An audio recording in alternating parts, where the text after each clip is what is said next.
বিসমিল্লাহির রহমানির রহিম। সম্মানিত হাজিরিন, গুরুত্বপূর্ণ একটি বিষয় নিয়ে উপস্থিত। দেশে দেশের বাইরে যে যেখান থেকে শুনতেছেন দেখতেছেন, মনোযোগ দিয়ে শুনেন। ইরানের সঙ্গে আমেরিকা এবং ইসরায়েল যে যুদ্ধ লাগিয়ে দিতেছে, এই যুদ্ধতে শুধু ইরানেরই সমস্যা হবে না, আমেরিকা এবং ইসরায়েলেরও সমস্যা হবে।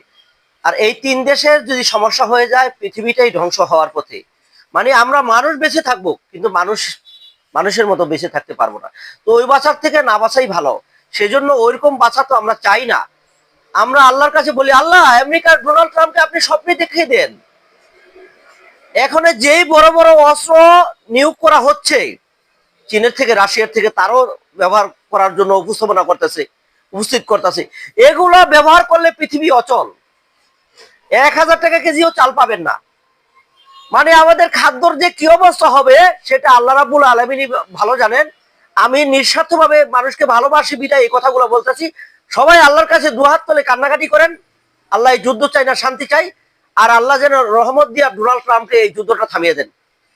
ভালো থাকবেন। ভালো লাগলে চ্যানেলটি সাবস্ক্রাইব করে দিবেন। আল্লাহ হাফিজ।